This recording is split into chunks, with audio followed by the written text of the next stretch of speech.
নবী বলেন আমাকেও মানবে, সাহাবায়ে কেরামকেও মানতে হবে। কেন সাহাবায়ে কেরামদের মানবা? আসহাবী কান্নুজুম, আমার এক একজন সাহাবী আকাশের নক্ষত্রের সমতুল্য।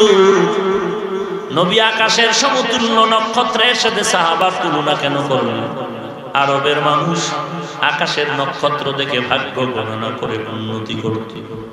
আমার বাড়ি বরিশাল, কুয়াকাটা, বঙ্গোপসাগর। ওই সাগরের 500 হাত যেখানে গভীরতা পানি, ওখানে গিয়া জেলেরা ইলিশ মাছ ধরার জন্য জাল ফেলে। জেলে ভাই, সমুদ্রের বহুদূর 500 হাত পানির গভীরতায় গিয়ে যে তুমি ইলিশের জাল ফালাও, সেখানে কোনো স্যাটেলাইট নাই, কোন ইন্টারনেট নাই, যোগাযোগ বিচ্ছিন্ন, কোনো টাওয়ার নাই, নেটওয়ার্ক নাই, কেমনে পথ চলো?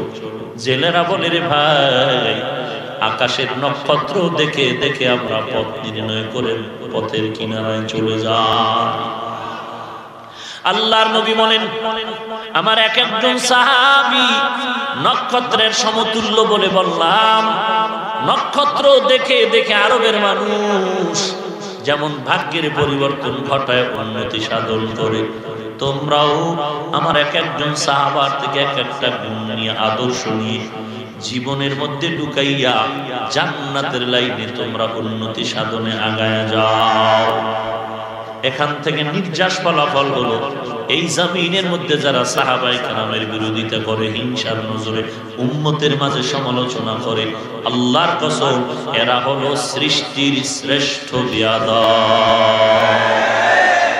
বলবেন এত বড় সাহসকার সাহাবায়ে কেরামের বিরুদ্ধে বলে? আপনার ডানে বামে বহু পণ্ডিত আছে, যদিও এই পণ্ডিত বলে না, তার গুরু ঠাকুরে বলে।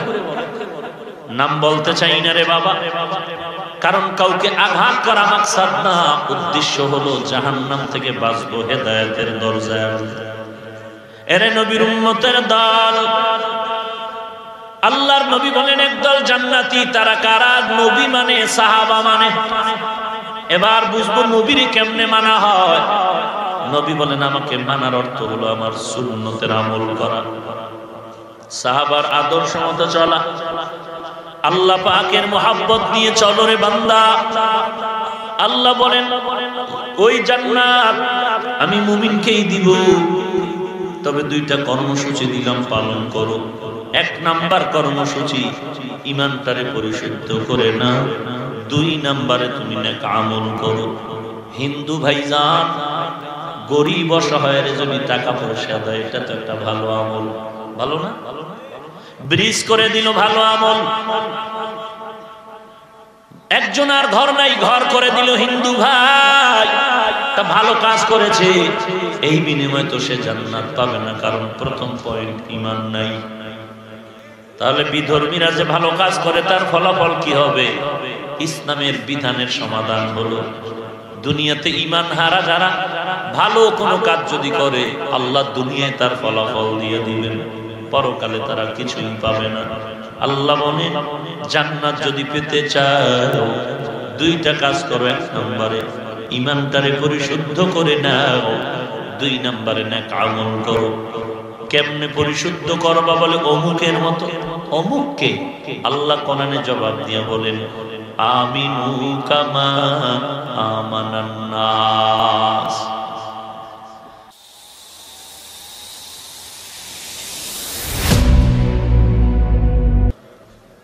وفضل زمانا على زمان كما فضل مكانا على مكان وإنسانا على إنسان ونشهد أن لا إله إلا الله وحده لا شريك له لا ضد له ولا ند له ولا مثل له ونشهد أن سيدنا وسندنا وحبيبنا وحبيب ربنا وطبيبنا وطبيب قلوبنا ومولانا محمدا عبده ورسوله صلى الله تعالى عليه وعلى آله وأصحابه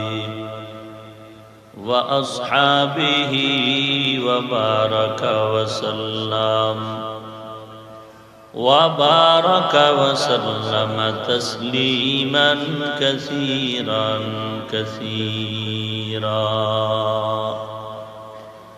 الذي أرسله الله تعالى بالحق بشيرا ونذيرا وداعيا إلى الله بإذنه وسراجا منيرا أما بعد فأعوذ بالله من الشيطان الرجيم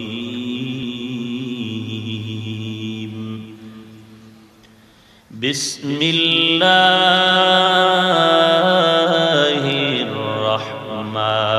الرحمن الرحيم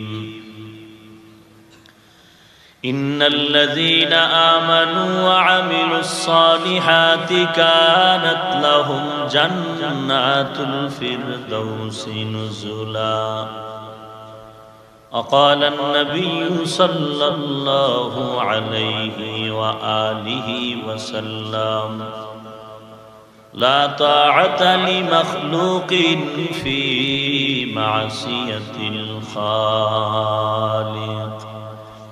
أو كما قال النبي عليه الصلاة والسلام صدق الله مولانا العظيم وصدق رسوله النبي الكريم ونحن على ذلك من الشاهدين والشاكرين والذاكرين والحمد لله رب العالمين اللهم صل على روح محمد في الأرواح وعلى جسد محمد في الأجساد وعلى قلب محمد في القلوب وعلى قبر محمد في القبور سبحانك لا علم لنا إلا ما علمتنا إنك أنت العليم الحكيم رب اشرح لي صدري ويسر لي أمري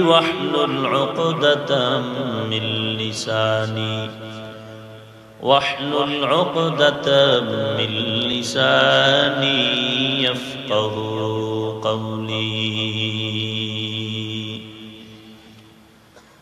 सूरज ने दिया अपनी शुआओं को ये पैगाम सूरज ने दिया अपनी शुआओं को ये पैगाम दुनिया है अजब चीज को भी सुबह को भी शाम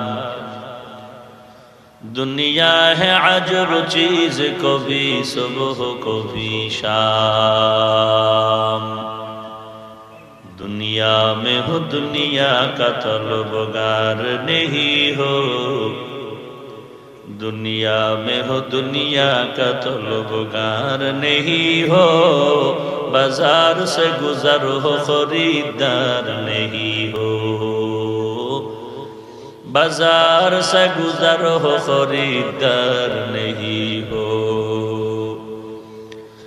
मकबूल तू है शाज़ है काबिल तू बहुत है। मकबूल तू है शाज़ है काबिल तू बहुत है। आईना के मानिंदे तू नहीं दिल तू बहुत है। आईना के मानिंदे तू नहीं दिल तू बहुत है।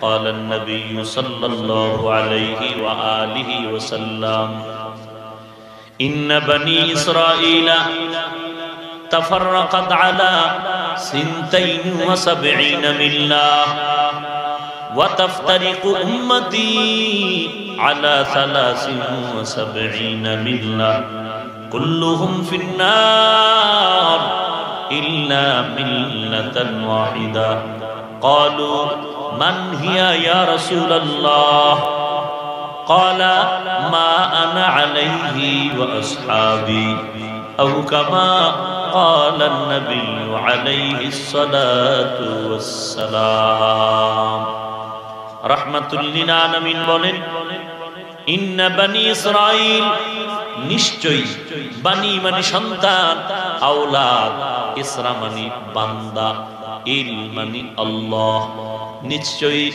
আল্লাহর বান্দার আওলাদ যাদের বলে বনি ইসরাইল। ওই বনি ইসরাইল কারা? যাদের নামে কোরআনে একটা আলাদা সূরাও নাজিল করেছেন আল্লাহ, সূরা বনি ইসরাইল। সুবহানাল্লাযী আসরা বিআবদিহি লাইলাম মিনাল মাসজিদিল হারাম। ওই বনি ইসরাইল কারা? ইউসুফ নবীর বাবার নাম পয়গম্বর ইয়াকুব। শানিদা কায়বুয়াত মানন্দ দিদা তোরা দিদা ওয়া ইউসুফরা শানিদা। ইউসুফ নবীর বাবা পয়গম্বর ইয়াকুব। কে সে নবী ইউসুফ? রাহমাতুল লিল আলামিন বলেন মেরাজের রাত আমি আল্লাহর দরবারে আসমান পেরিয়ে যখন যাচ্ছি, ইউসুফ নবীর সাথে আমার মোলাকাত হয়ে গেল। আমি তাকায় দেখলাম দুনিয়ার অর্ধেক সৌন্দর্য আল্লাহ ইউসুফ নবীর দান করেছে। কেমন সুন্দর ইউসুফ! আম্মা জান আয়েশা রাদিয়াল্লাহু আনহার দরবারে কিছু মহিলারা প্রশ্ন করেছিলেন, হে আম্মা জান, ইউসুফ নবীর চেহারা এত সুন্দর। ওই মিশরের মহিলারা, এমপি মন্ত্রী মহোদয়ের স্ত্রীরা ইউসুফ নবীর চেহারা দেখতে গিয়ে এমন পাগল হয়ে গেল।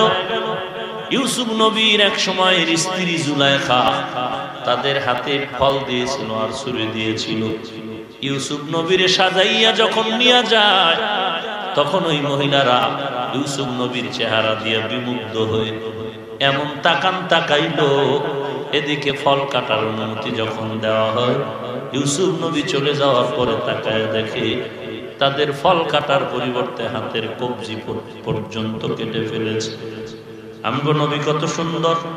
আম্মা জান আয়েশা বলেন, ও মহিলার দল, ওই মজলিসে ইউসুফ নবী না হইয়া যদি রহমাতুল লিল আলামিন হইতেন, মানুষের হাত কাটা তো দূরের কথা, কলিজাটারে কেটে ফেলতো।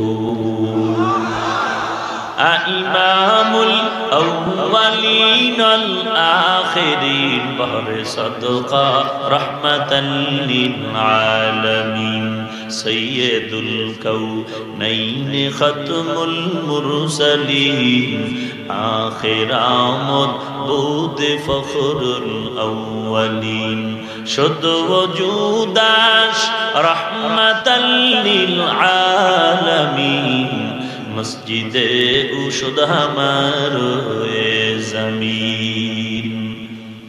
সেই ইউসুফ নবীর বাবা ইয়াকুবের আরেক নাম হলো ইসরাইল।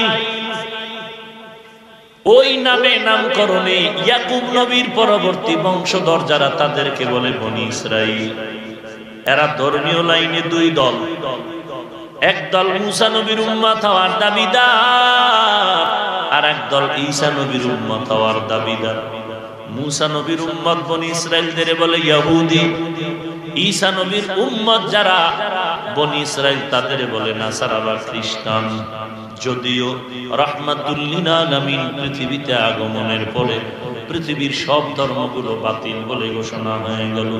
আল্লাহ বলেন ইন্নাদ-দীনা ইনদাল্লাহিল ইসলাম, একমাত্র গ্রহণযোগ্য মনোনীত ধর্মের নাম ওয়া মান ইয়াবতাগি গায়রাল ইসলামি দীনান ফালাই ইউকবালা মিনহু ওয়া হুয়া ফিল আখিরাতি মিনাল খাসিরিন।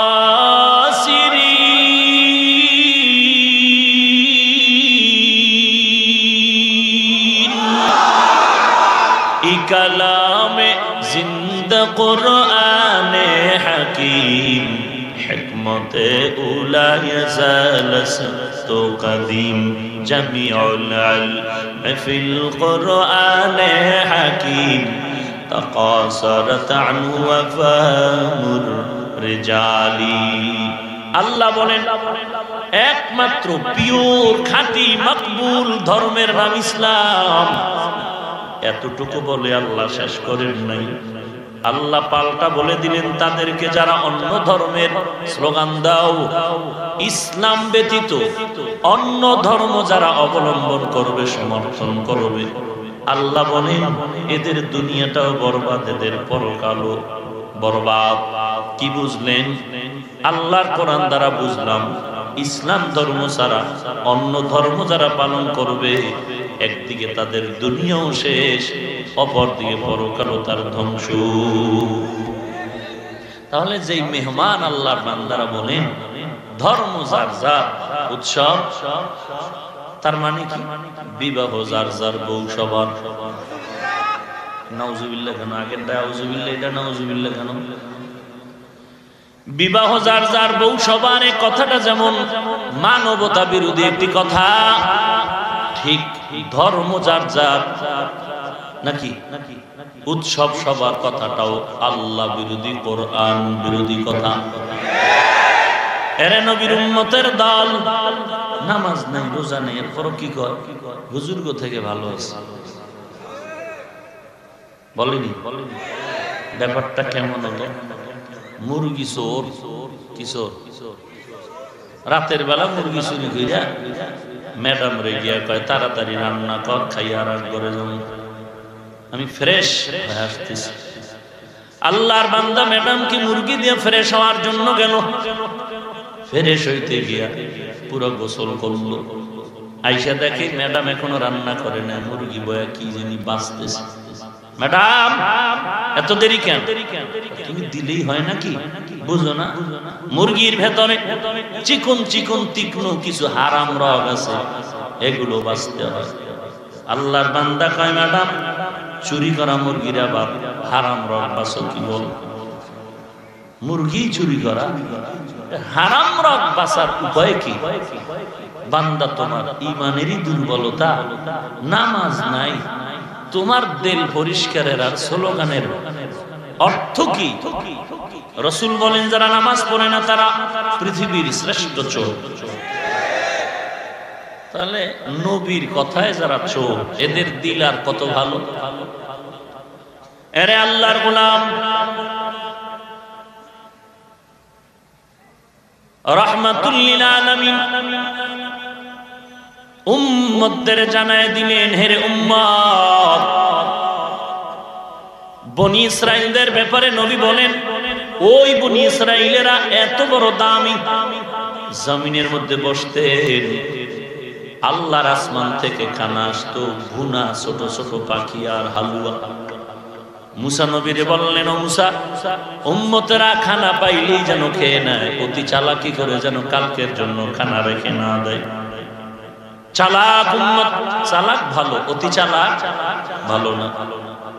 আজকের খানা পায়া কালকের জন্য রেখে দিল, আল্লাহ বলেন আগামীকাল থেকে খানা বন্ধ হয়ে গেল।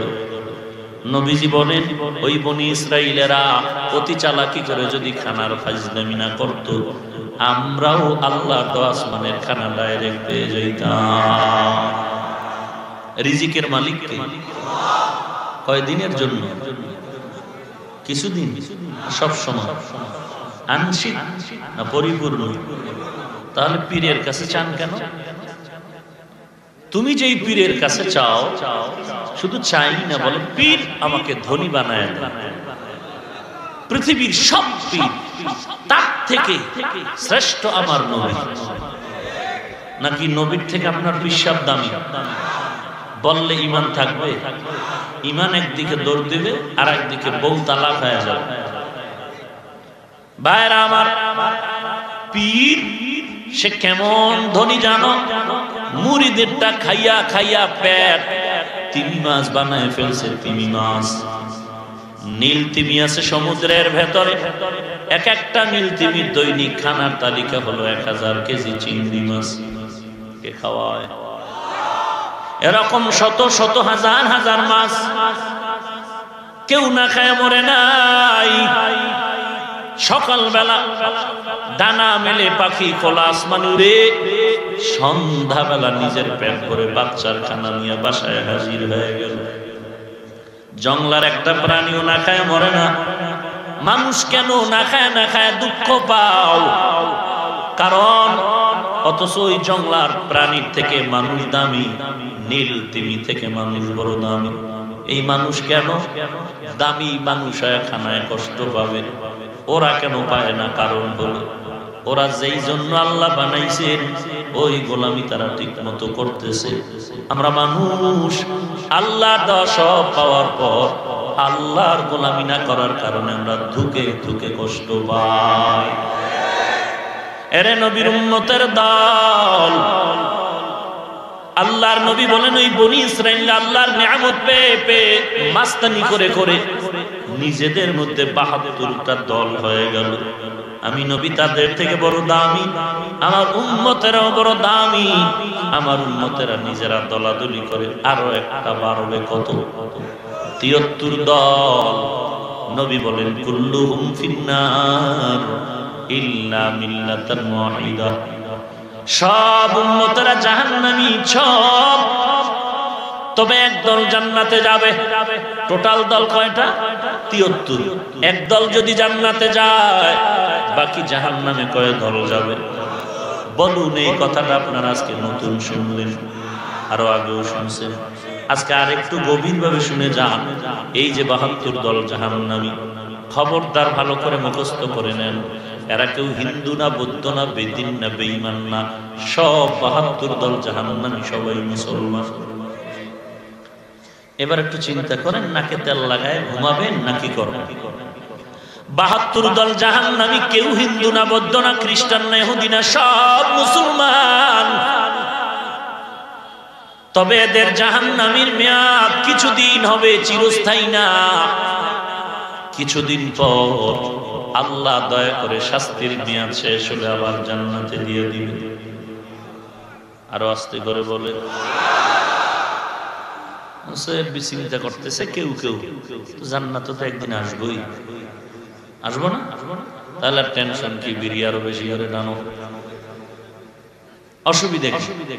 জান্নাত তো একদিন আসবো, মাঝখানে রিমান্ডের মাইর খাইলে অসুবিধা কোথায়? কত বড় কপাল পোড়া হলে এ বিশাল ওয়াজের প্যান্ডেলে শেষ মোনাজাত দিল, কি যেন চাইলো, ঠোঁট নাড়ায় আর চোখ বেয়ে বেয়ে পানি পড়লো। মোনাজাত এত বরকতি, মোনাজাতটা দিয়া রাস্তায় বেরিয়ে বিড়ি বাসা পর্যন্ত যেতে পারলো না, এর আগে বিড়ি লাগাইলো আগুন থতমা। তুমি মোনাজাতে চাইলা কি আর নামিয়েই রাস্তায় করলা কি? এই যদি হয় আমলের হালাত। ভারতের এক কৃতি সন্তান, জবরদস্ত একজন ওলিয়ে কামেল, শাহ আতাউল্লাহ বুখারী রাহমাতুল্লাহ আলাইহি, জবরদস্ত একজন বড় আলেম, বড় দার্শনিক, জান্নাতের বয়ান করতেছেন।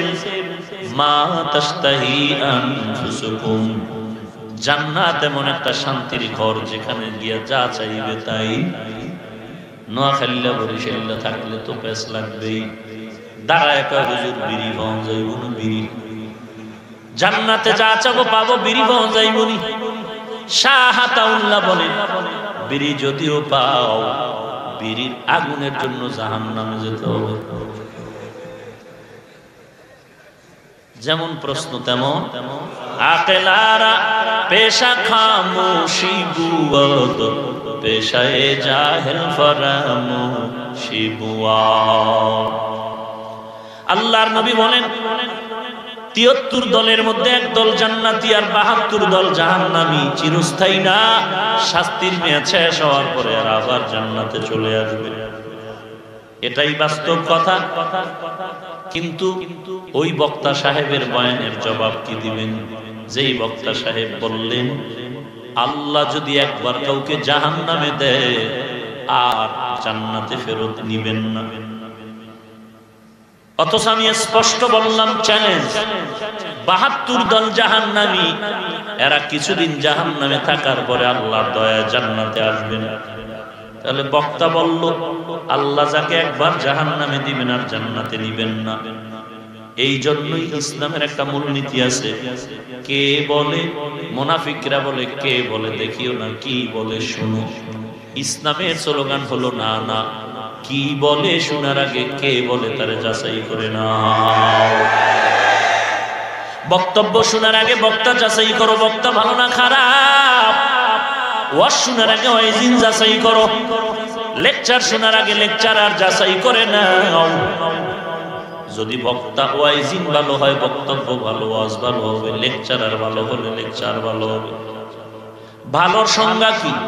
বিউটি পার্লার থেকে সুন্দর সাজে সজ্জিত হয়ে গেল না না। বক্তা বলো লেকচারার বলো, ধর্মের লাইনে এতটুকু খেয়াল রাখতে হবে। ১ নাম্বার কোরআন তেলাওয়াত ভালো কিনা, শুদ্ধ কিনা দেখো। ২ নাম্বারে মদিনাওয়ালার সুন্নতের আমল আছে কিনা দেখো। ৩ নাম্বারে আকীদা পরিশুদ্ধ আছে কিনা দেখো। আজকে বক্তা যাচাই না করে বক্তব্য শোনার কারণে আজ মুসলিম উম্মাহ বিপাকে পড়ে আছে। কণ্ঠ কত সুন্দর, টাইটেল কত চমৎকার, কিন্তু ভেতরের হালাত বড় খারাপ। কেমন খারাপ? বলে মাথার এই টুপিটা হাতের মধ্যে নিয়া ডক্টরেট ডিগ্রি লাগানো এক বক্তা কয়, পাস করলি টুপি মাথায় দিও না, এটা নিয়ে বাথরুমের টিস্যু বানাও। টিস্যু নাউজুবিল্লাহ আসে না? এরে আল্লাহর বান্দা, বিবেক নামের আদালত থেকে একটু জবাব দেন। যত বড় টাইটেল ওয়ালা হোক না কেন, পাস করলি টুপিটা ওয়াজের প্যান্ডেলে মানুষের সামনে হাতের মধ্যে নিয়ে যদি বলে বাথরুমের টিস্যু বানাও, ওই বক্তা যে ভণ্ড হয়েছে নতুন কোন দলিল লাগবে নাকি? আর এক বক্তা বলে মসজিদের ওই কিতাব ফাজাইলে আমাল, এটারে ডাস্টবিনে ফেলে দাও। তাবলীগ বুঝি না, কিছুই বুঝি না, নিরপেক্ষ জবাব দেন। ফাজাইলে আমাল কিতাবে কোরআনের আয়াত আছে নি? তাহলে যেই বক্তা ফাজাইলে আমাল কোরআনওয়ালা কিতাবটারে ডাস্টবিনে ফেলতে বলল, ওই বক্তা যত বড় ডক্টরের ডিগ্রিধারী হোক না কেন, খোদার কসমে বক্তা ভণ্ড, কোনো সন্দেহ না। এজন্য কি বলে শোনার আগে কে বলে যাচাই করো। সব বক্তার বয়ান শোনা যাবে না, পেছে করতে হবে। আল্লাহর নবী বলেন একদল জান্নাতি ৭২ দল জাহান্নামী। এবার আমরা বুঝবো একদল জান্নাতি কারা। সাহাবায়ে কেরাম প্রশ্ন করলেন, নবী জবাব দিলেন, মা আনা আলাইহি ওয়া আসহাবি, আমি এবং আমার সাহাবায়ে কেরামের আদর্শ যারা মানবে তারা জান্নাতি। ভালো করে বুঝেন, নবী যদি বলতেন আমাকে মানলেই জান্নাত পেয়ে যাবে, সমস্যা ছিল। নবী আমাকে মানো এ কথা না বলে সাহাবায়ে কেরামদের টানলেন কেন? বুঝার ব্যাপার। এই ব্যাপারটা না বুঝে আজ অনেক মৌলুভী, কি মৌলুভী, লয় রসুকা, লুভী, আর ওকার দিলেও সমস্যা নাই, লোভ ওকার দিয়ে, অর্থাৎ মৌলুভী মানে দুনিয়া লুভী। এরা হযরত ওমরকে বলে বেদাতি। আরো জোরে বলেন, নবী যদি বলতেন আমাকে মানো জান্নাত, তা না বলে নবী বলেন আমি এবং আমার সাহাবাকে মানো। কারণটা কি?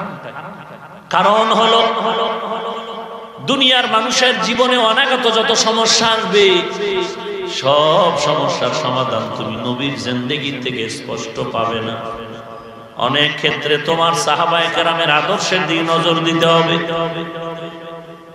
যেমন আমরা তারাবি পড়িনি রবিউল আউয়ালে, কোন মাস? রমাজান। 20 রাকাত পড়েন আর 8 রাকাত পড়েন তো প্রতি রমজানে নাকি 12 বছর পরে একবার। প্রতি রমজানে যারা তারাবি পড়েন, কোন উম্মত যদি বলে আমি নবী মানি, কোন সাহাবী মানি না, তাহলে প্রতি রমজানে তারাবি পড়ার রাস্তা তার বন্ধ হয়ে যাবে। কারণ আমার নবী তারাবি পড়েছেন জীবনে একবার। কয়বার? প্রথম বয়সে বলে না, মধ্যম বয়সে বলে না, শেষ বয়সে বলে হ্যাঁ। কোন মাস? বলে রমাজান। প্রথম 10 দিন নবী বলেন না, মধ্যখানের 10 দিন নবী বলেন না, শেষের 10 দিন বলে হ্যাঁ, পুরা 10 দিন বলে না, মাত্র 3 দিন লাগাতার বলে না, একদিন পরে একদিন, একদিন পরে একদিন, একদিন পরে একদিন। নবী জীবনে তারাবি পড়েছে শেষ বয়সে, রমাজানের শেষ দশকে, একদিন পরে একদিন, টোটাল 3 দিন।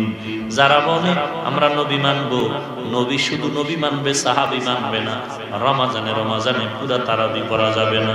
তো আমরা যারা 8 রাকাত পড়ি আর 20 রাকাত পড়ি, সবাই তো প্রতি রমাজানে পুরাটাই পড়ি। এই যে আমলটা করি, এই আমলটাই হলো সাহাবায়ে কেরামের আমল। এই জন্যই আমাদের ব্যানার আহলে সুন্নাত ওয়াল জামাত। নবী বলেন আমাকেও মানবে, সাহাবায়ে কেরামকেও মানতে হবে।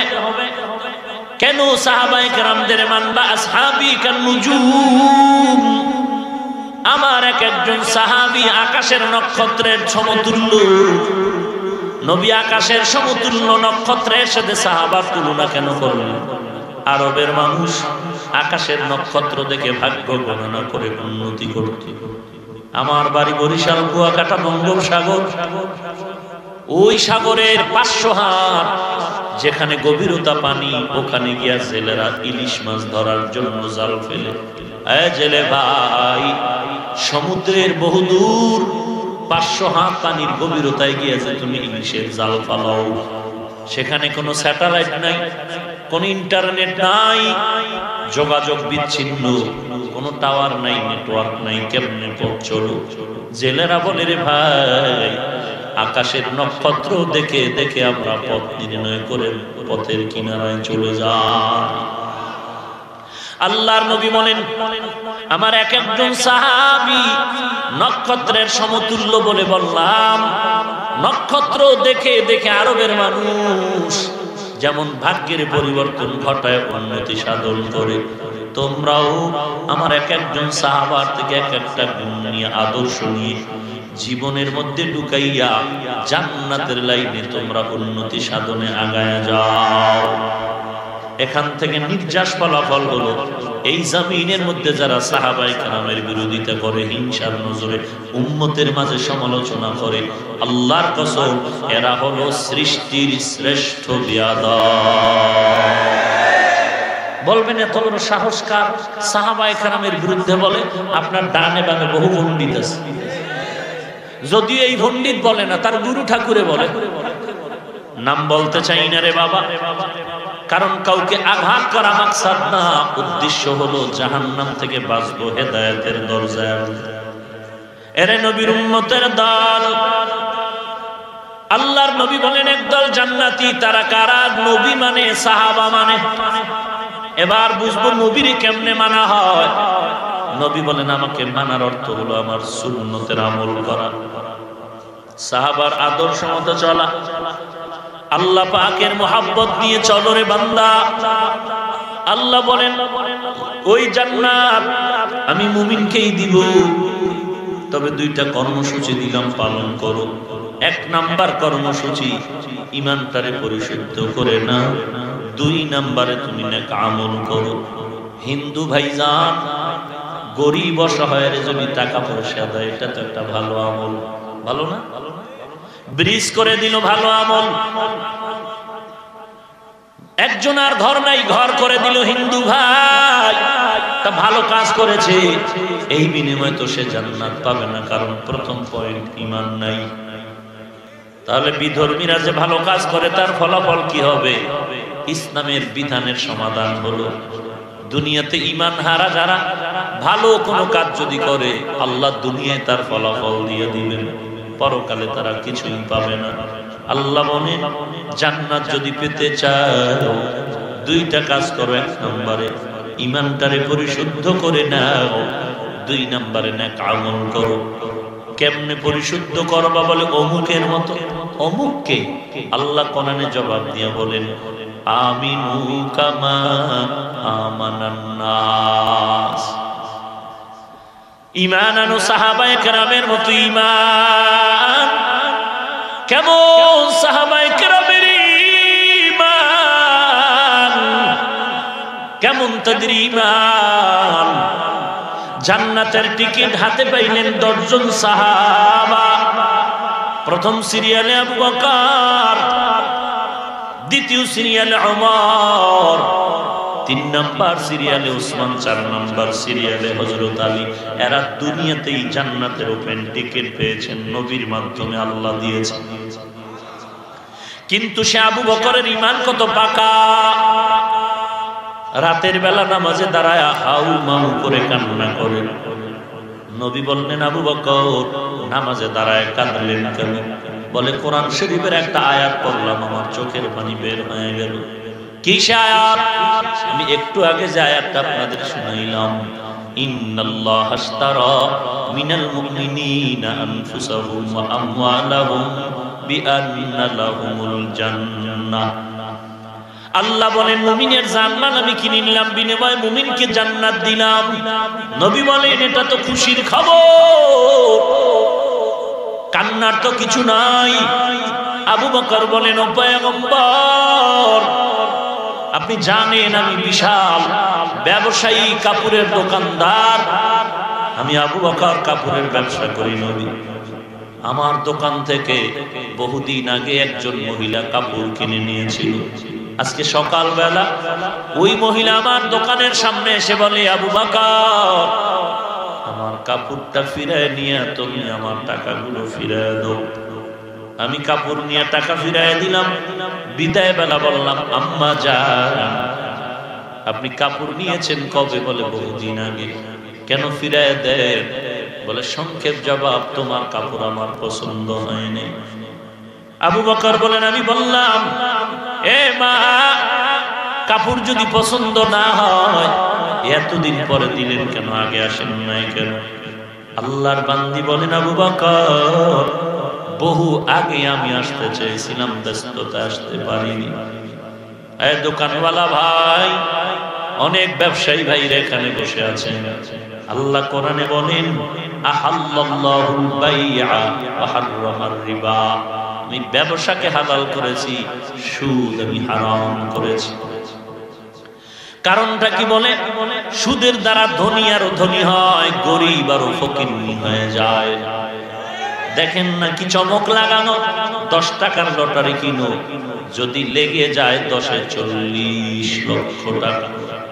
পাবলিক বুঝলি না রে বাবা, 10 টাকায় 40 লক্ষ টাকা লেগে যায়। স্লোগান সত্য, কিন্তু এটা পাবলিকের কপালে লাগবে না, যারা স্লোগান দেয় তাদের কপালেই কিন্তু লেগে যায়। বাংলাদেশের 18 কোটি মানুষের মধ্যে শুধুমাত্র 10 কোটি মানুষ যদি 10 টাকার লটারি কিনে, এর মধ্যে 2-4 জনে যদি 40 লাখ পেয়ে যায়, কোনো আফসোস নাই। কিন্তু যারা বিক্রি করলো তাদের কবরে তো লাগলোই কিয়ামত পর্যন্ত লাগানো। এরে আল্লাহর গোলাম নগদ লাভ মনে করে নেয় বুঝি আমি লাভবান হয়ে যাচ্ছি। না না,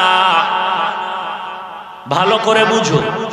ওরে ব্যবসায়ী ভাই, দোকানের মধ্যে সাইনবোর্ড লাগাইছে বিশেষ দ্রষ্টব্য, বিক্রি করা মাল ফেরত নেওয়া হয় না। আমি কালকেও ঢাকায় বলেছি, আজ আপনাদের বলি, যারা এই স্লোগানটা লিখছেন, নিচে দিয়া বিক্রি করা মাল ফেরত নেওয়া হয় না, এই লাইনের নিচে দিয়া ডান পাশে লিখবেন মিস্টার বাটপার। কারণ আবু বকর প্রমাণ করে দিলেন, বিক্রি করা মাল ফেরত নিলে কি লাভ হয় রে মুমিন? তুমি মাল ফিরায় যদি টাকা ফিরায় দাও, ওই মাল আল্লাহর পথে দান করার সমান সওয়াব আমলনামায় এসে যাবে। قال النبي صلى الله عليه وآله وسلم التاجر الصدوق الأمين مع النبيين والصديقين والشهداء والصالحين। আল্লাহর নবী বলেন, সত্য কথা বলে যারা ব্যবসা করবে, নবী বলেন তারা নবীগণ, সিদ্দিকগণ, শহীদগণ, সালেহীন আল্লাহওয়ালার সাথে জান্নাতে থাকবে। মিথ্যা কথা না বললে তো হুজুর ব্যবসাই চলে না। এরে আল্লাহর বান্দা, তুমি আমাকে একটু জবাব দাও। এই যে গাজীপুর অঞ্চলের মধ্যে দোকানওয়ালা আছে 100 দোকান এক লাইনে, ও বাবা তুমি কোটি টাকার ব্যবসা করো, মিথ্যা ছাড়া চলে না। আল্লাহর মোহাব্বতে জবাব দেও, তোমার মতো কোটি টাকার ব্যবসায়ী 1 টাকাও হারাম খায় না, আছে না নাই? তুমি কেন পারবা না? আসলে আল্লাহর আযাবের ভয় নাই। আবু বকর বলেন, মহিলা আমাকে কাপড় ফিরাইয়া টাকা নিয়ে যায়, একটাই কারণ, আমার দোকানের কাপড় তার পছন্দ হয় নাই। আমি নামাজে দাঁড়াইয়া কান্নায় বিভোর। আল্লাহ বলেন, জানমাল কিনে নিলাম, বিনিময়ে জান্নাত দিয়ে দিলাম। হাসরের কঠিন সময়, যেদিন আপন আপন বলতে কেউ থাকবে না, যেই নবীদের কোনো গুনাহ নাই, হাসরের মাঠে সেই নবীরা নাফসি নাফসি বলে কাঁদবেন, উম্মতের কথা ভুলে যাবেন। কেমন ভয়ঙ্কর ওই হাসরের ময়দানে। আমি আবু বকরকে যদি আল্লাহ জিজ্ঞাসা করে, আবু বকর আমার জান্নাত কামাই করার জন্য কি করেছো পেশ করো, আমি যদি বলি আল্লাহ ওই জান্নাতের আমলের জন্য আমি নামাজ পড়েছি, রোজা রাখছি, কোরআন পড়েছি, জিকির করেছি, আল্লাহ না করুন যদি বলে আবু বকর জান্নাত ফিরায় দাও, তোমার ইবাদত সহ জান্নাত ফিরায় নাও, যদি বলি আল্লাহ কেন, আল্লাহ যদি বলে আবু বকর তোর কোন ইবাদত আমি আল্লাহ পছন্দ হয় না, তখন আমার কি উপায় হবে? ভয়, আমার কান্নার আওয়াজ। কে সে আবু বকর যার নামের শেষে সিদ্দিক টাইটেল লাগানো, যার জিন্দেগিতে মিথ্যার আসর নাই। একদিন এক ইহুদির বাচ্চা নবীর কাছে এসে নালিশ দিল, নবী আপনার একজন সাহাবী আমার গালের মধ্যে একটা চড় মেরেছে। নবী ভাবলেন মনে হয় ওমর, কারণ ওমরের মেজাজ গরম, কথার আগে তরবারি রেডি। ইহুদি ভাই, কে আপনার গালে চড় মেরেছে? বলে আবু বকর। আবু বকর বলে জি। আবু বকর লাব্বাইক ওয়া সাদাইক ইয়া রাসূলুল্লাহ, ইহুদির গালে চড় মেরেছেন আপনি? বলেন আপনারা আবু বকর মিথ্যা বলবেন? আবু বকর বলেন নাম, জি ইয়া রাসূলুল্লাহ, আমি ইহুদির গালে চড় মেরেছি। ওমর মারলে বিশ্বাস করা যায়, দ্রুত আপনি মারলেন কেন? আবু বকর বলে, ও নবী এই ইহুদি বেঈমান আমার আল্লাহকে গালি দিয়েছে, আমি বরদাস্ত করতে পারি না, চড় মেরেছে। ঠান্ডা মানুষ, ঠান্ডা গরম হলে ঠান্ডা সহসয় হতে চায় না। ইহুদি কত বড় খারাপ, জাগাত নবীর সামনে শপথ করে বলে আমি আল্লাহরে গালি দেই। নবী এখন চিন্তায় পড়ে গেল, যেহেতু কসম করলো ইহুদি, এখন ইনসাফের ফয়সালা হলো, সাক্ষী দিতে হবে আবু বকরের পক্ষ থেকে। আবু বকর, ইহুদি কসম খেয়েছে আল্লাহকে গালি দেয়নি, আপনি বলেছেন দিয়েছে, সাক্ষী। আবু বকর বললেন আমার কোনো সাক্ষী নেই। নবী আরো চিন্তিত হয়ে গেলেন, ইনসাফের ফয়সালা যদি এখন দেই, আসামি পক্ষ কসম করেছে, বাদী পক্ষ কসম খেয়েছে, তাহলে বিবাদী সাক্ষী পেশ করবে, কিন্তু আবু বকরের সাক্ষী নেই। ডাইরেক্ট স্পষ্ট ফয়সালা, ইহুদি ভাই তুমি তোমার হাত বাড়া আবু বকরের গালে চড় মেরে প্রতিশোধ নাও। নবী ফয়সালা দিলে, কিন্তু নবীর মন মানে না, কারণ নবীও বুঝতে পেরেছেন আবু বকর মিথ্যা বলতে পারে না। নবী এখন মাথা নিচু করে চিন্তায় বিভোর, ইহুদির নাপাক হাত আমার আবু বকরের গালে লাগবে, সহ্য করা যায় না। নবী আবু বকরের দিকে তাকায়া দেখে আবু বকর মাথা নিচু করে চোখের পানি ছেড়ে কাঁদতেছে। ইহুদি বেঈমান সুযোগ পেয়ে হাত বাড়ায় যখন আবু বকরের দিকে রওনা, হঠাৎ করে তাকায়া দেখে জিবরাইল আমিন হাজির। জিবরাইল আবার নবীর সালাম দিয়ে বলেন, ও পয়গম্বর, আমার আল্লাহ তো গায়বের মালিক, আপনার মনে দুঃখ আবু বকরের গানের উপরে ইহুদির হাত লাগবে, আপনি যেমন চান না আমার আল্লাহও চায় না। কিন্তু নিরুপায়, আবু বকরের কোনো সাক্ষী নাই। ও নবী, আল্লাহ আমারে পাঠায় দিছে জিবরাইল আমিন, আমি আল্লাহর অর্ডার হয়ে গেল ডাইরেক্ট। আবু বকর ইহুদির গালে চড় মেরেছে সত্য, কারণ ইহুদির বাচ্চা আল্লাহকে গালি দিয়েছে। যদি আবু বকর সাক্ষী পেশ করতে পারে নাই, আপনি যদি রাজ সাক্ষী হিসাবে পেয়ে কারো আবু বকরকে যদি রেহাই দিতে চান, আল্লাহর ডাইরেক্ট অর্ডার হলো আবু বকর সত্যবাদিতার সাক্ষী হলেন আল্লাহ নিজেই। কে সেই আবু বকর? এমন ব্যক্তি নামাজে দাঁড়ায় সারা রাত কান্নার আওয়াজ, এর নবীর উম্মতের দল। এই হলো সাহাবায়ে কেরামের ঈমান। হযরত ওমর দ্বিতীয় স্টেপে আল্লাহর নবীর সাহাবী। কে সেই ওমর? যেই ওমর নবীর হাতে বাহাদুরের বেশে কালেমা পড়ল। একদিন খাব্বাব রাদিয়াল্লাহু তাআলা ঘুরে নিয়ে কথা বলতেছে। ওমর বলে, রে খাব্বাব, আল্লাহর নবীর হাতে কালেমা পড়তে গিয়ে কি কষ্ট তুমি সহ্য করেছো? বলে, খলিফাতুল মুসলিমিন আপনি বলেন। বলে, আমার কোনো কষ্ট হয়নি। তোমার কি হয়েছে বলো? খাব্বাব চোখের পানি ছেড়ে কাঁদলে, হঠাৎ করে জিহ্বাটা বের করে দিলেন। ওমর তাকায় দেখে খাব্বাবের জিহ্বার মাঝখানে গোশতের টুকরাটি ওমরের মতো। ওমর ডাক দিয়ে কয়, রে খাব্বাব, কতদিন তুমি টিউমার হয়েছে জিহ্বায়, কতদিন? খাব্বাব বলেন, আল্লাহর জাতের কসম, জীবনে আমার জিহ্বায় টিউমার হয়নি। তাহলে আলাদা গোশতের টুকরা কেন? খাব্বাব চোখের পানি ছেড়ে বলেন, খলিফাতুল মুসলিমিন রাহমাতুল লিল আলামিনের কাছে গিয়ে কালেমা পড়ার অপরাধের কারণে আমার বংশের বেঈমানেরা আমার হাতে পায়ে রশি লাগাইয়া জঙ্গলের ভেতরে নিয়ে পাহাড়ের তাজা কাটা এনে আমার জিহ্বা বের করে কাটা দিয়ে আঘাত করেছে, আর বের করেছে, আর বলেছে, খাব্বাব কালেমা ছাড়বি কিনা বল।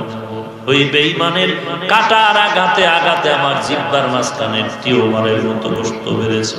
জীবনে আমার কোনোদিন টিউমার হয়নি। ওমর চোখের পানি ছেড়ে কাঁদেন আর বলেন, খাব্বাব, মনে হয় যেন ইসলামের এই কষ্টের বিনিময়ে তুমি আল্লাহর কাছে আমার থেকে অনেক দামি হয়ে গেছো। খাব্বাব বলে, তাকায় দেখেন এখানেই শেষ না, পিঠের জামাটা উঠায় দিলেন। ওমর তাকায় দেখে খাব্বাবের পিঠের মধ্যে শুধু হাড্ডি, কালো কালো দাগ, কোনো গোশত নেই। ওমর বলেন, কি ব্যাপার, কুষ্ঠ রোগে কতদিন ভুগলা? বলে, আল্লাহর কসম, জীবনে আমার কোনোদিন কুষ্ঠ রোগ হয় নাই। তো পিঠের মধ্যে কেন গোশত নাই? খাব্বাব চোখের পানি ছেড়ে বলেন, খলিফাতুল মুসলিমিন, ইসলামের কালেমা গলায় লাগানোর কারণে বেঈমানেরা আমার হাতে পায়ে রশি দিয়ে বেঁধে বেঈমান আগুনের জ্বলন্ত আংটা সাজাইয়া আমি খাব্বাবের আগুনের মধ্যে চিৎভাবে শোয়াইয়া আমার বুকের উপরে পাড়া দিয়া হাতের ব্যাট দিয়ে আঘাত করেছে, আর বলেছে, খাব্বাব কালেমা ছেড়ে দিয়ে দাও। আল্লাহর কসম ওমর, আমি তখন নিজের কানে আওয়াজ পাইলাম আগুনের তাপে আমার পিঠের গোশতগুলো পুড়তেছে। আমি আসমানের দিকে তাকায় বললাম, হে মালিক, দুনিয়া ইসলামের জন্য এত কষ্ট আরো সহ্য করে নিতে পার, তুমি আমাকে ধৈর্য দাও, কিন্তু এর বিনিময়ে জাহান্নামের আগুনে যেন জ্বলতে না হয়।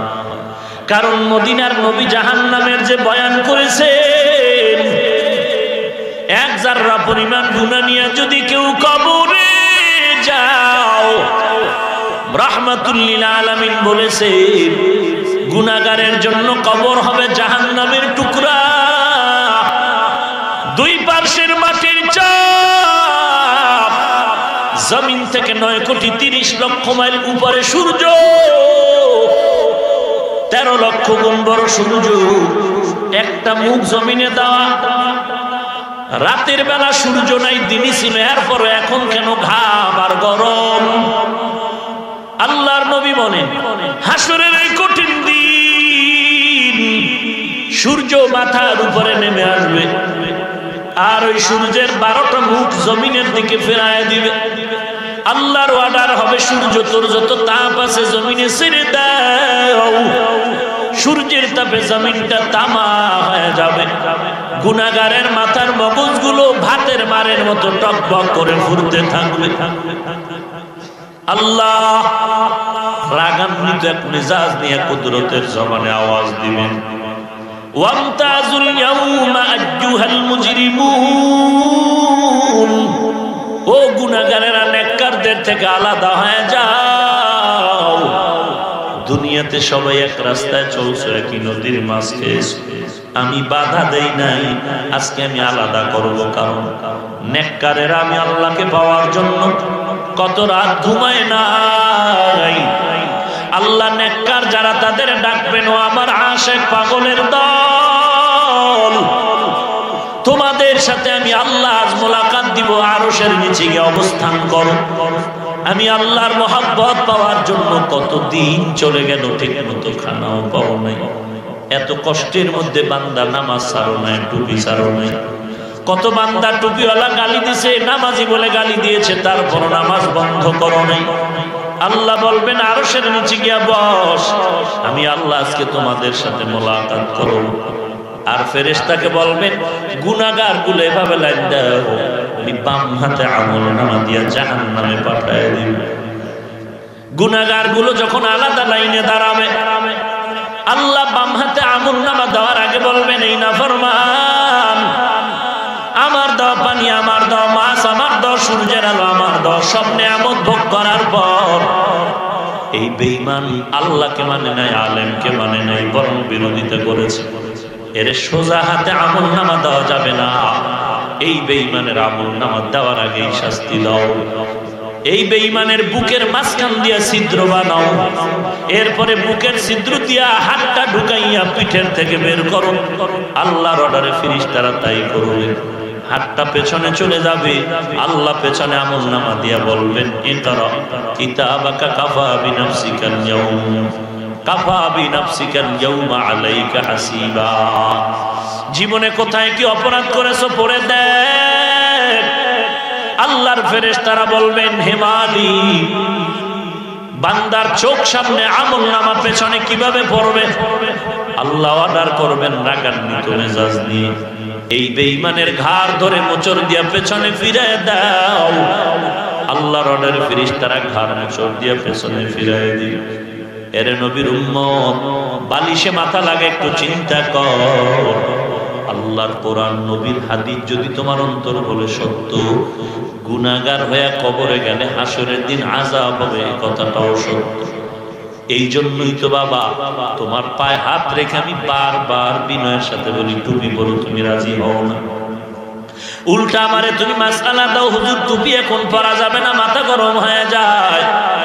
অথচ আজকে যদি তুমি আমাকে 1 কোটি টাকার লোভ দেখায় বলো, হাফিজ ভাই দাড়িটা কেটে ফেলো, গলায় ছুরি দিবি, খোদার কসম জীবনে দাড়ির মধ্যে অস্ত্র লাগবে না। যদি বলো ভাই টুপি ফেলে দাও, জীবন চলে যাবে, নবীর সুন্নাত, টুপি ফালাবো না রে বাবা।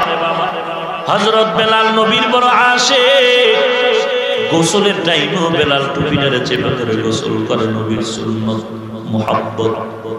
ওই বেলাল আমার নবীর এত বড় আশিক, এরে নবীর উম্মতের দল, আজকে তুমিও দাবি করো আমি নবীর আশিক, অথচ তোমার সামনে তোমার আব্বারে গালি দিলে মাথা গরম করে আমারে তুমি বিচারের লাঠি নিয়ে দৌড়াও।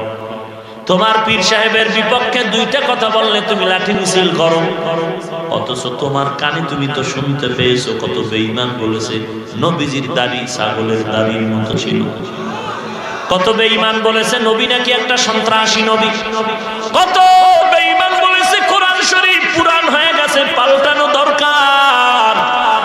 তুমি যদি আসল আশিক হইতা তাহলে তুমি রাস্তায় নেমে আওয়াজ দিতা, এরে বেঈমান আল্লাহর কোরআন কোনদিন পাল্টানো হবে না, বরং তোদের মতো বেঈমান গুলোর জমিন থেকে বিদায় করে জমিনকে নতুন করে পাল্টানো হবে। এরে নবীর উম্মতের দল, তুমি তা পারলা না, কেন পারো নাই? তোমার ঈমান বড় দুর্বল। কারণ এই স্লোগানটা তুমি দিবা কিভাবে? তুমি বাইতুল্লাহর হাজী পিসাবের মুরিদ, কিন্তু তোমার স্ত্রী ঠিকমতো পর্দা করে না, তোমার ছেলে মেয়ে কোরআন শরীফ পড়তে জানে না, আর একজনের ছেলের খবর নাও, নিজের ছেলের খবর নিলা না। যদি নিতা তোমার ছেলে আজকে নেশাগ্রস্ত হয়ে রাস্তায় যেত না। তোমার সন্তানগুলো খারাপ হওয়ার পেছনে শুধু সন্তানকে দোষী করবা না, সন্তানের দোষ যদি হয় 10, তোমার পুরা দোষ হলো 90। এরে আল্লাহর গোলাম, গত সবে বরাত না জানি কদরের রাতে গুলশান জুমার মসজিদে বয়ান করতে বসে বললাম, গুলশানের ধনী মানুষেরা আপনারা বলেন আপনাদের ছেলে মেয়েরা ঘরে না বাহিরে? কোন বাপ মা যদি বলে আমার মেয়ে আজকে কদরের রাতে কোথায় গেল, বরাতের দিন কোথায় গেল জানি না, ছেলে কোথায় জানি না, আমি বলবো তুমি মা বাবা নামে চূড়ান্ত কলঙ্ক। তুমি জানো না তোমার ছেলে কই মেয়ে কই?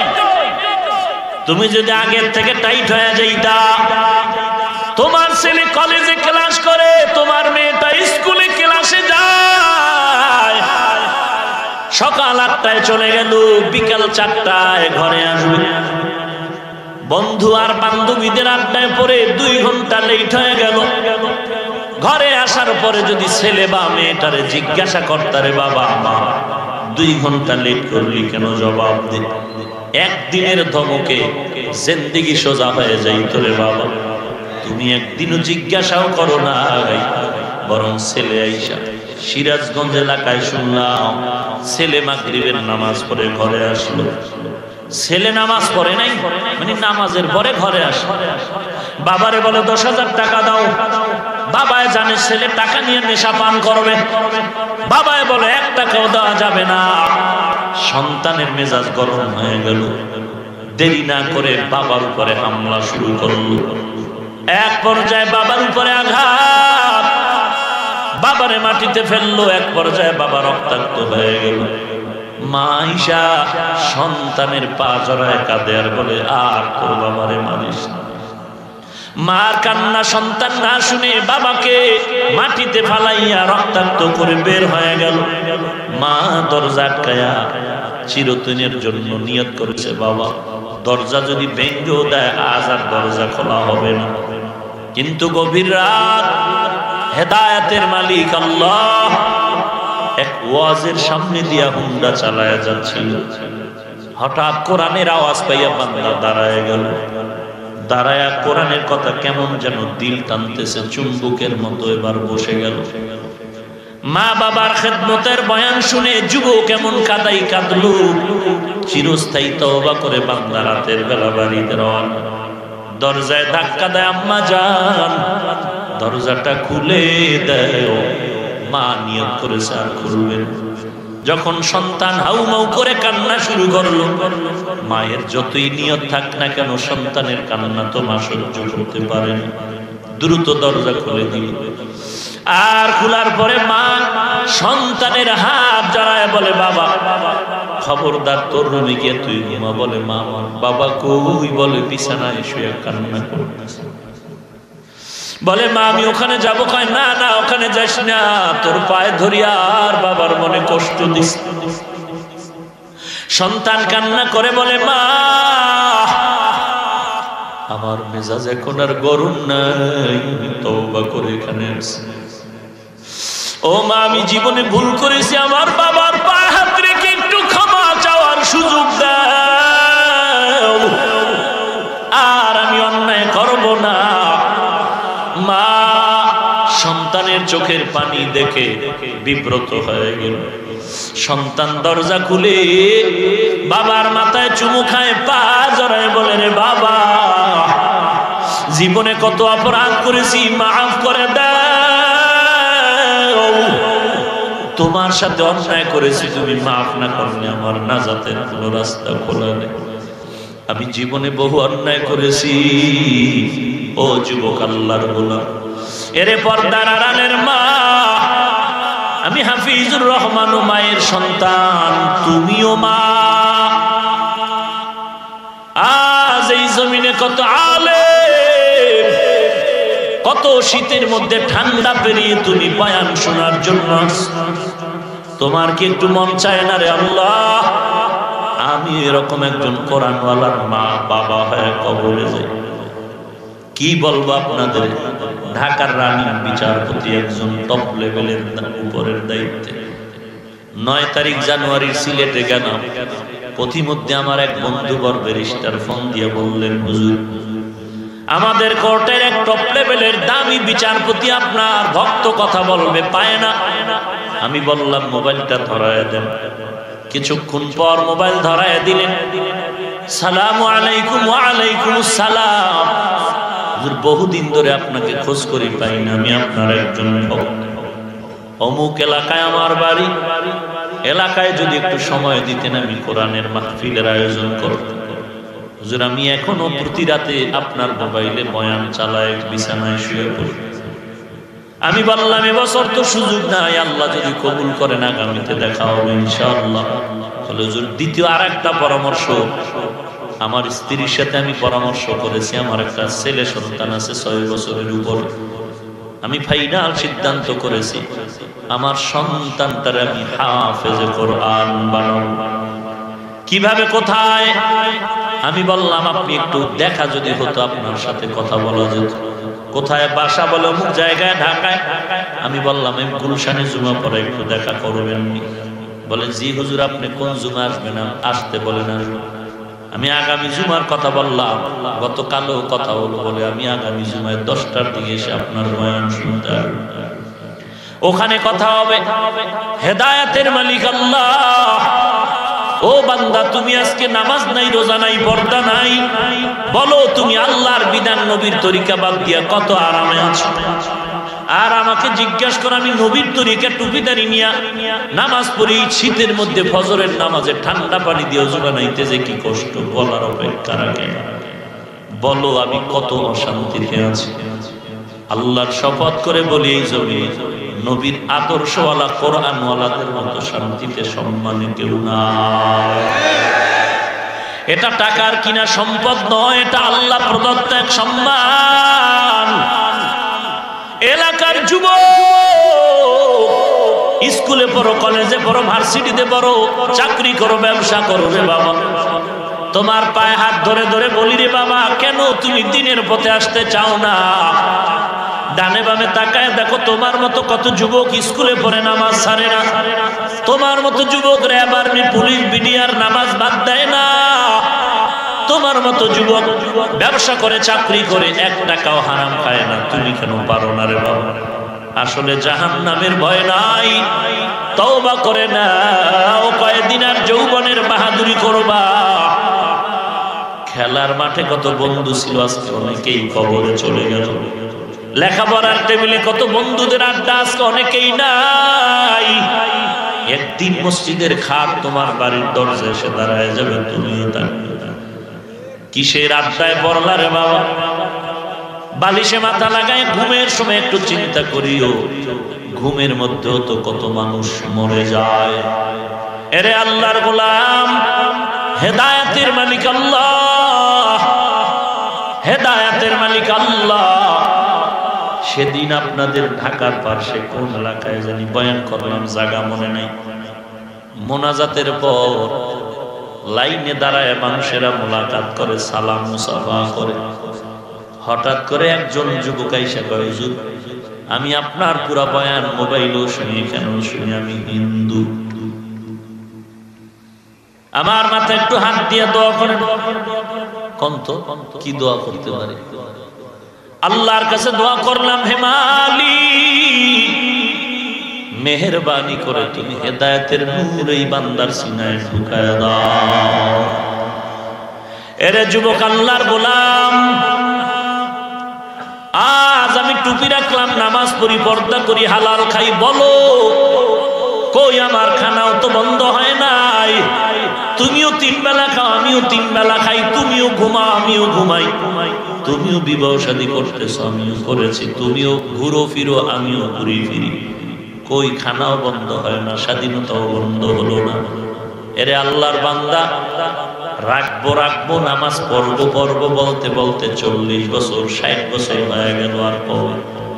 এমন একদিন এসে যাবে, দিল থেকে চেষ্টা করবা, আজরাইল ধাক্কা দিলে আর সময় পাওয়া যাবে না। আল্লাহর কাছে তওবা করে নাও। ও পর্দার আড়ালের মা, ও বৃদ্ধ বাবাজি, ও যুবক, আজকে এমপি মহোদয় বারবার ওলামায়ে কেরামদেরকে টার্গেট করে বললেন, যুব সমাজ নেশার দিকে ধাবিত হয়ে যাচ্ছে। আমি বহু আগে প্রতি বয়ানেও এখন বলি, যত মদ পান করা, যত ইয়াবা ট্যাবলেট সহ নেশাদ্রব্য আছে, বর্তমান বাংলাদেশ না সারা বিশ্বে যুবকের চূড়ান্ত চরিত্র ধ্বংসের বড় নেশা হলো গজবের মোবাইল। এই মোবাইলের নেশায় পড়ে রাতের ঘুম নাই, খানা নাই, মা বাবার সাথে ব্যবহার ভালো নাই, চরিত্র ভালো নাই, লেখাপড়ায় আগুন লেগেছে এই যুবকের মোবাইলের কারণে। আসতে বলেন কেন? ঢাকার ছেলে মোবাইলে জুয়া খেলে, কক্সবাজারের ছেলের সাথে মোবাইলে জুয়া খেলে। ও যুবক, আজকে এই মোবাইলের নেশার কারণে এত ক্ষতি হয়েছে, অন্য নেশা এত ক্ষতি সমাজ হতো না।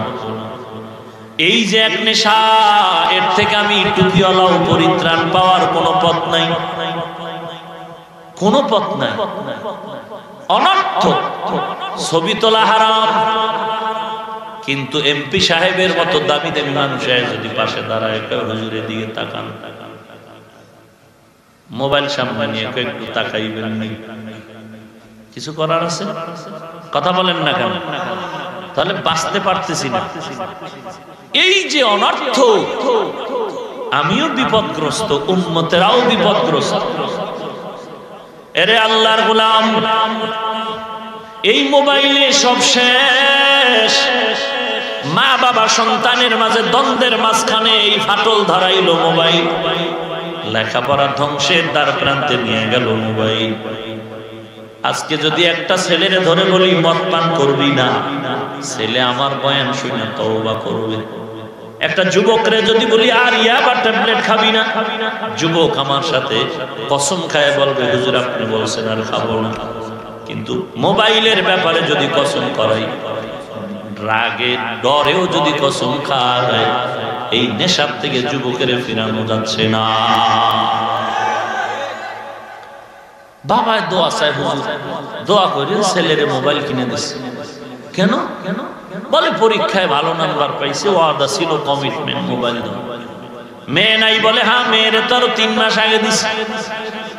কি খুশি বাবা মোবাইল দিয়া। 1 সপ্তাহ পরে দেখি বাবার চোখে পানি, বটগাছ তলা বয়া কাঁদে। কি ব্যাপার? বলে মোবাইল। কি মোবাইল? বলে আর 4 দিন হলো আমার মেয়েটা কোথায় যেন হিজরত করে চলে গেছে, পাই না। হাসির খোরাক না রে বাবা, যেই সন্তান মা বাবার কলিজায় ঠান্ডা করে আজ কবরে চলে যাবে। বাবায় কবরে গেলে সন্তান দোয়া করবে, আজকে মরার আগেই সন্তান বাবার জন্য জাহান্নাম। বাবায় বলে একদিকে যাও, সন্তান আর একদিকে যায়, বেশি চাপ দিলে বাবার উপরে হামলা। এরে নবীর উম্মতের দল, অতএব আল্লাহর মহব্বত নিয়ে বলছি, জাহান্নাম থেকে বাঁচানোর জন্য বলছি রে যুবক ভাই, আল্লাহর ওয়াস্তে মোবাইল থেকে নিজের হেফাজত করার চেষ্টা করো রে বাবা। যদি মনে করো যে আমার হালাল ভাবে একটু বাবার সাথে মুরব্বির সাথে কথা বলবো, এই অজুহাত দিলে তোমার 300 400 600 টাকার ক্যামেরাবিহীন ভিডিওবিহীন মোবাইল তো তোমার জন্য যথেষ্ট। অথচ আমি বলি ছাত্রদের জন্য মোবাইল ব্যবহার করা এত মারাত্মক। আমি ঢাকাতে মাদ্রাসার খেদমত করি, স্পষ্ট মাদ্রাসার আইন সেই ছাত্রের কাছে আল্লাহ না করুন মোবাইল পাওয়া যাবে, কোনো সুপারিশ নেই, সাথে সাথে নাম কেটে বের করে দাও। কারণ ওটা ছাত্র না, ও নিজের জীবনটারে ধ্বংস করবে, আরো 10টা ছাত্রের চরিত্রের উপরে হামলা করবে, ওকে বের করে দাও। ও এলেম শিখতে আসে নাই, ও দুনিয়া কামাই করার জন্য বাহানা করতেছে। এরে নবীর উম্মতের দল, বড় দুঃখ। আল্লাহর মহব্বত নিয়ে বলছি রে বাবা, মা বাবার দোয়া নাও, আল্লাহ ওয়ালার দোয়া নাও, কারো বিরোধিতায় যেও না।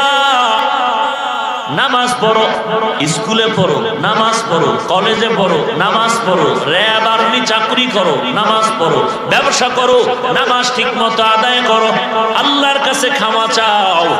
অনেকে বলে হুজুর চেষ্টা করি পারি না। তুমি আমার কাছে 13 বার যদি দোয়া চাও, কিন্তু আল্লাহর কাছে কয়বার তৌফিক চেয়েছো বলো? ও আল্লাহ গো, তুমি আমাকে তওবা করার তৌফিক দাও, তুমি আমাকে তওবার উপরে চলার মতো তৌফিক দাও। এরে আল্লাহর বান্দা, আল্লাহর কাছে তওবা যদি করতে পারো, চোখের পানিটা গালের নিচে আসার আগে জীবনের সব গুনাহ মাফ হয়ে যাবে। অতএব আমি বলবো, সবার কপালে হেদায়েত আসবে না, সবাই জান্নাত পাবে না। আল্লাহ যাকে কবুল করবেন সেই হেদায়েতের দরজায় আসতে পারবে। আল্লাহর মহব্বত নিয়ে বলছি, ও যুবক, আল্লাহর কাছে তওবা করো। আল্লাহ, আজকের এই ময়দান থেকে তওবা করে যাচ্ছি, আর নামাজ ছাড়বো না, বেপরদায় চলবো না, মা বাবারে কষ্ট দিব না, দেশ ও জাতির বিরুদ্ধে কোনো ষড়যন্ত্রে আগাবো না। ও আল্লাহ, আলেম ওলামার মহব্বত আর দোয়া নিয়ে চলবো, বেয়াদবি করবো না। যদি পাক্কা তওবার খাঁটি নিয়ত হয়, মুনাফিকি না থাকে, খাঁটি তওবার নিয়তে দুটো হাত আল্লাহকে দেখায় দাও। আয় আল্লাহ, সবার হাত আপনি কবুল করে নেন। আয় আল্লাহ, আমাদের তওবার উপরে মজবুত হয়ে চলার তৌফিক দান করেন। নবীজির মহব্বতে আমাদের তওবার উপরে চলার তৌফিক দান করেন। আমিন। আলহামদুলিল্লাহি রাব্বিল আলামিন। والصلاة والسلام على سيد الأنبياء والمرسلين وعلى آله وأصحابه أجمعين. يا أرحم الراحمين، يا أرحم الراحمين، يا أرحم الراحمين. رب ارحمهما كما ربياني صغيرا، رب ارحمهما كما ربياني صغيرا.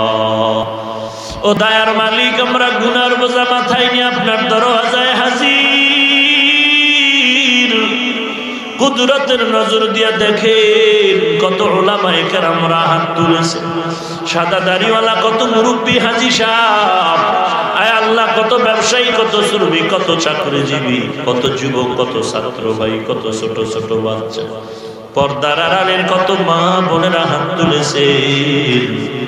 শয়তানের ধোকায় পড়ে গুনাহ করে জীবনটারে নষ্ট করেছি রে আল্লাহ।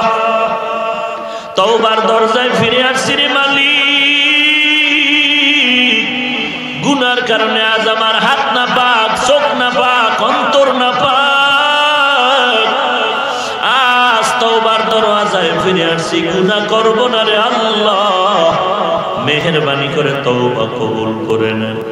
তওবার উপরে মজবুত হয়ে চলার মতো তৌফিক দান করেন আল্লাহ। আয় আল্লাহ, মাদ্রাসা, মসজিদ ও মাহফিল কবুল করে নেন। আয় আল্লাহ, আলোচনার ভুল ত্রুটি ক্ষমা করে দেন। আয় আল্লাহ, যারা সহযোগিতা করেছে কবুল করে নেন আল্লাহ। আয় আল্লাহ, সারা দুনিয়ায় শান্তি দান করে, মুসলমানের ঈমান আমল হেফাজত করেন, বাংলাদেশ শান্তির দেশ বানায় দেন আল্লাহ। ইসলামের জন্য, দেশ রক্ষার জন্য যারা জীবন দিল তাদের মাফ করে দেন। এখনো যারা চেষ্টা করে কবুল করে নেন। আল্লাহ মাহফিলের আয়োজনকারী সহযোগিতাকারীদের কবুল করে নেন। আয় আল্লাহ নাজাতের ওসিলা হিসেবে কবুল করে নেন। অনেকে বসতে পারে না, দাঁড়ায় দাঁড়ায় কথা শুনলেন। আমি জানি এরা কেউ টাকার লোভে খানার লোভে আসে নাই, একমাত্র কারণ জাহান্নাম থেকে মুক্তি চায়। আয় আল্লাহ কাউকে খালি ফিরাইয়া দিয়েন না। আয় আল্লাহ আমরা বড় অভাবী, আপনার তো কোনো অভাব নাই, আমাদের দেওয়ার মতো কিছুই নাই, আপনার দরবারে কোনোটার অভাব নাই। কিছু দেন আর না দেন, মেহেরবানি করে সবার সিনায় হেদায়েতের বাতি জ্বালায় দেন। এলাকার ঘরে ঘরে শান্তি দান করেন, সমাজের অশ্লীলতার থেকে ইসলামিক কাজ থেকে আমাদের যুব সমাজ সবাইকে হেফাজত করেন। আয় আল্লাহ সমস্ত মাদ্রাসা মসজিদ গুলো কবুল করে নেন, অন্যান্য প্রতিষ্ঠানগুলো নবীর আদর্শওয়ালা বানায় দেন। মা বোনদের আবেদা পর্দানিশী বানায় দেন, ছেলে সন্তান নেককার বানায় দেন। প্রত্যেকটা মা বাবাকে কোরআনওয়ালা সন্তানের মা বাবা হওয়ার তৌফিক দান করেন। মা বাপ সন্তান উস্তাদ ছাত্র স্বামী আর স্ত্রীর মাঝে মিল মোহাব্বত বাড়ায় দেন। আলেমের মাঝে আওয়ামের মাঝে মোহাব্বত বাড়ায় দেন। পরস্পরে হিংসা দ্বন্দ্বরিয়া হাসাদ থেকে হেফাজত করেন। আয় আল্লাহ সবার দিলের নেক আশা পূরণ করে দেন। আল্লাহ আয় আল্লাহ নবীজির মোহাব্বতে মোনাজাত কবুল করে নেন, আমাদের তওবা কবুল করে নেন। আমরা যারা হাত তুলেছি অনেকের মা নাই বাবা নাই, ও সন্তান ওই মা বাবার চেহারাটাও কি মনে পড়ে না? কত রাত মা আমাকে ঘুম পাড়ায় মা নিজে ঘুমান নাই, দেখি আমার মা মাথার কিনারায় বসে আমাকে পাহারা দেয়। মা আমি অসুস্থ, বারবার বলেছিলাম মা ঘুমাও, বলে বাবা তুই অসুস্থ, আমার চোখে 1 সেকেন্ডের জন্য ঘুম আসে। ওই মা কতদিন খানার প্লেট নিয়েও আমার কারণে খেতে পারেন নাই। আমার বাবা কত কষ্ট করে করে আমাকে বড় করেছে। আল্লাহ এই মজলিসে এমনও সন্তান আছে যারা বড় অসহায় গরীব, আবার অনেকে আজকে বড় ধনী। বাবার মাথার ঘাম পায়ে ফেলানো টাকা দিয়ে আজ ধনী হয়েছে। ওই বাবা কত কষ্ট করে সম্পদ উপার্জন করেছে,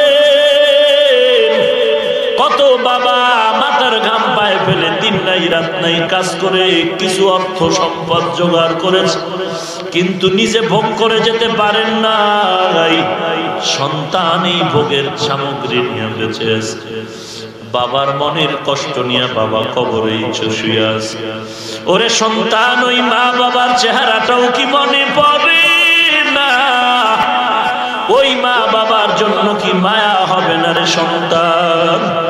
ও আল্লাহ কুদরতের নজর দিয়ে দেখেন এখানে কারা ইয়াতীম,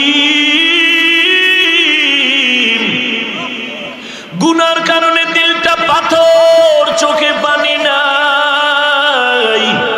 কান্নাওয়ালা চক্ষু দান করেন আল্লাহ, কান্নাওয়ালা চক্ষু দান করেন আল্লাহ, কান্নাওয়ালা চক্ষু দান করেন আল্লাহ। ওরে আল্লাহর বান্দারা ডানে বামে তাকায় দেখো কার চোখে পানি, পারলে হাতটা মারায় দোয়া নাও। কান্নাওয়ালার দোয়া খালি ফেরত যাবে না রে ভাই। ও কান্নাওয়ালা ভাই, এই ময়দানে আমার মতো গুনাহগার জাহান্নামের আসামি কেউ নাই। আপনাদের কাছে একটু দোয়া ভিক্ষা চাই। আল্লাহ তাআলা কত সম্মানের জায়গায় বসাইছেন, ইলম নাই আমল নাই। আল্লাহ যেন গুনার কারণে মাহরুম হয় না যায়। ও দয়ার মালিক ইলমে আমলে বরকত বাড়ায় দেন। আয় আল্লাহ হায়াতে বরকত বাড়ায় দেন। আয় আল্লাহ এতিমদের দিকে তাকাইয়াও কি মায়া হবে না রে মালিক? আয় আল্লাহ আপনার মতো দয়াময় কেউ নাই। কুদরতের নজর দিয়া সবার আমিন কবুল করে নেন। কবর জান্নাতের বাগান বানায় দেন। যারা বেঁচে আছেন হায়াত বাড়ায় দেন, অসুস্থ রোগীদের সুস্থ বানায় দেন আল্লাহ। আয় আল্লাহ সারা দুনিয়ার মুসলমানের ঈমান আমলের শক্তি বাড়ায় দেন। আয় আল্লাহ হায়াতে বরকত বাড়ায় দেন, সুন্নতের আমলের আগ্রহ বাড়ায় দেন, গুনাহের প্রতি ঘৃণা জমায় দেন, সবার ভেতর থেকে হিংসা দূর করে মিল মোহাব্বত বাড়ায় দেন। আয় আল্লাহ দেশের প্রত্যেকটা নাগরিককে দিনদার বানায় দেন আল্লাহ। আয় আল্লাহ প্রশাসনিক ভাবে যারা কাজ করে দিনদার বানায় দেন, যুবক বৃদ্ধ ব্যবসায়ী শ্রমিক চাকরিজীবী রাজনীতিবিদ যারা সবাইকে দিনদার বানায় দেন। আয় আল্লাহ সমস্ত গুনাহের থেকে হেফাজত করেন। আয় আল্লাহ আওয়াজের ভেতরে ইখলাস রুহানিয়ত বাড়ায় দেন আল্লাহ। আয় আল্লাহ মাহফিল নাজাতের ওসিলা বানায় দেন। আয় আল্লাহ এলাকার ঘরে ঘরে সুন্নতের হাওয়া জারি করে দেন। আয় আল্লাহ আমাদের সকলের মোনাজাত কবুল করে নেন। আয় আল্লাহ সবার মহব্বতে আমাকেও কবুল করে নেন আল্লাহ। আয় আল্লাহ সকলের দিলের ন্যাক আশাগুলো পূরণ করে দেন। কামাই রুজি ব্যবসায় হালাল ভাবে বরকত বাড়ায় দেন। নবীজির রওজায় সালাম দেওয়ার তৌফিক দান করেন। বাইতুল্লাহর গিলাফ ধরে ধরে লাব্বাইক বলার তৌফিক দান করেন। যারা গিয়েছি বারবার যাওয়ার তৌফিক দান করেন আল্লাহ। আয় আল্লাহ মা বাবা সন্তান আলেম ওলামা সবার সাথে মিল মোহাব্বত বাড়ায় দেন। আয় আল্লাহ আমাদের সবার মোনাজাত নবীজির মহব্বতে কবুল করে নেন। ঢাকাতে মাতুয়াইল মাদ্রাসার খেদমত করি, কবুল করে নেন। মাদ্রাসার জায়গার কাজ চলতেছে, বাড়ির কাজ চলতেছে, গাইবি খাজানা থেকে কামিয়াবির ব্যবস্থা করে দেন। আগামী 1 ফেব্রুয়ারি মাদ্রাসার মাহফিল কামিয়াবির সাথে কবুল করে নেন। অনেক অর্থের প্রয়োজন, আপনার খাজানায় অভাব নাই, কুদরতি ভাবে সব ব্যবস্থা করে দেন আল্লাহ। আয় আল্লাহ ভরপুর কামিয়াবির ব্যবস্থা করে দেন আল্লাহ। আয় আল্লাহ আমাদের সবাইকে দ্বীনের খাদিম হিসাবে কবুল করে নেন। আয় আল্লাহ যুব সমাজকে মোবাইলের গুনাহের থেকে হেফাজত করেন। গোটা জাতিকে মোবাইলের গুনাহের থেকে হেফাজত করেন। আয় আল্লাহ আমাদের সবাইকে মোবাইলের গুনাহের থেকে হেফাজত করেন আল্লাহ। আয় আল্লাহ এখানে যত আইন শৃঙ্খলা রক্ষার্থে কাজে নিয়োজিত যারা আছে, জনপ্রতিনিধি এমপি মহোদয় সহ যারা আছে, মেহেরবানি করে দেশ ও ইসলামের জন্য খাদেম হিসেবে কবুল করে নেন। আয় আল্লাহ হিম্মত শক্তি বাড়ায় দেন। আয় আল্লাহ মেহেরবানি করে আপনার কুদরতের হাতে সবাইকে কবুল করে নেন। সুবহানাল্লাহি ওয়া বিহামদিহি সুবহানাল্লাহিল আযীম। সাল্লাল্লাহু তাআলা আলা খাইরি খালকিহি মুহাম্মাদিন ওয়া আলিহি ওয়া আসহাবিহি আজমাইন। আমিন আমিন আমিন বিরহমাতিকা ইয়া আরহামার রাহিমিন।